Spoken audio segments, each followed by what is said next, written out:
देखिए क्वेश्चन है कि मोपाला विद्रोह कहाँ हुआ था। तो देखिएगा मोपाला विद्रोह 1921 में केरल के मालाबार में ब्रिटिश औपनिवेशिक शासन और काश्तकारी सुधारों के मुद्दे पर हुआ था। तो क्वेश्चन है कि मोपाला विद्रोह कहाँ हुआ था। तो मोपाला विद्रोह आपका केरल के मालाबार में हुआ था। नेक्स्ट क्वेश्चन है कि सन्यासी विद्रोह किस उपन्यास का मुख्य कथानक है।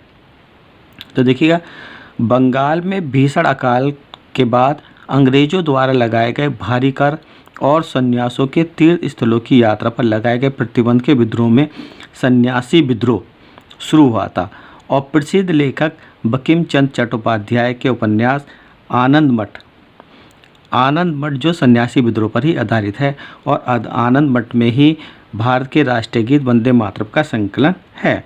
क्वेश्चन है कि सन्यासी विद्रोह किस उपन्यास का मुख्य कथानक है। तो आपका आंसर ए हो जाएगा, आनंद मठ उपन्यास का कथानक है। नेक्स्ट है संताल विद्रोह 1855-1856 ईस्वी में कहाँ हुआ था। तो देखिएगा संताल विद्रोह जिसे कि संताल हूल विद्रोह भी कहा जाता है, वो 30 जून 1855 में झारखंड के गांव भोगनवाड़ी छोटा नागपुर में हुआ था और संताल विद्रोह का नेतृत्व 4 संताल भाई सीहू, कान्हू, चांद और भैरवे मुर्मू और 2 बहनों फूलो और झानू ने किया था। क्वेश्चन है कि संताल विद्रोह कहाँ हुआ था। तो आपका आंसर ए हो जाएगा, छोटा नागपुर में हुआ था। देखिए क्वेश्चन है कि वह कौन सा लेखक था जिसने 1857 ईस्वी के विद्रोह को स्वतंत्रता का प्रथम युद्ध कहा था।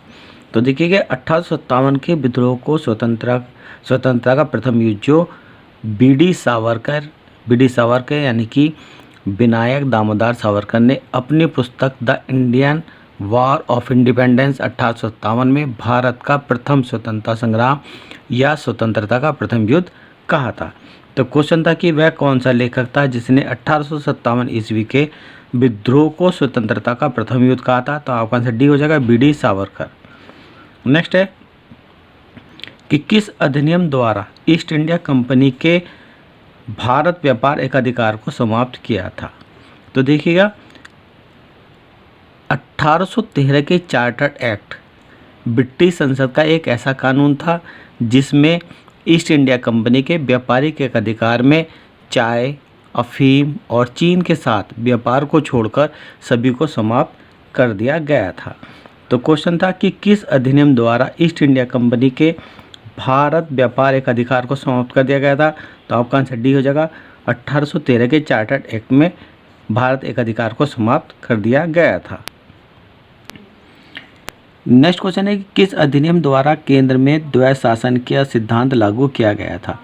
तो देखिएगा भारत में सबसे पहले रॉबर्ट क्लाइव ने 1765 में बंगाल में द्वैध शासन प्रणाली लागू की थी जो दीवानी यानी कि राजस्व और निजामत यानी कानून व्यवस्था के अधिकारों को विभाजित करती थी, परंतु भारत में केंद्र में द्वैध शासन भारत सरकार अधिनियम 1935 में लागू किया गया था। तो क्वेश्चन था कि किस अधिनियम द्वारा केंद्र में द्वैध शासन का सिद्धांत लागू किया गया था। तो आपका आंसर सी हो जाएगा, भारत शासन अधिनियम 1935 के अनुसार केंद्र में द्वैध शासन लागू सिद्धांत किया गया था। नेक्स्ट क्वेश्चन है कि संघीय न्यायालय किस अधिनियम की विशेषता थी। तो देखिएगा संघीय न्यायालय अधिनियम 1935 के भारत सरकार अधिनियम के अनुसार भारत में एक संघीय न्यायालय की स्थापना से जुड़ा है। इसमें केंद्र और प्रांतों यानी कि राज्यों के बीच विवादों को निपटारा करने और संविधान और कानून की व्याख्या करने की व्याख्या की गई है। क्वेश्चन था कि संघीय न्यायालय किस अधिनियम की विशेषता थी। तो आपका आंसर आ जाएगा, संघीय न्यायालय अधिनियम 1935 की विशेषता थी।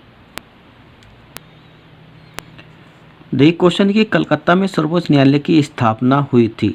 तो देखिएगा कलकत्ता में सर्वोच्च न्यायालय की स्थापना 1773 के रेगुलेटिंग एक्ट के तहत 1774 में की गई थी।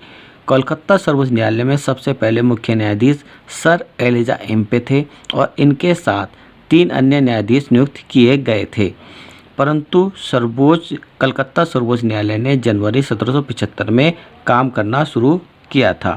क्वेश्चन था कि कलकत्ता में सर्वोच्च न्यायालय की स्थापना हुई थी, तो आपका आंसर ये हो जाएगा 1773 के रेगुलेटिंग एक्ट के द्वारा कलकत्ता में सर्वोच्च न्यायालय की स्थापना हुई थी।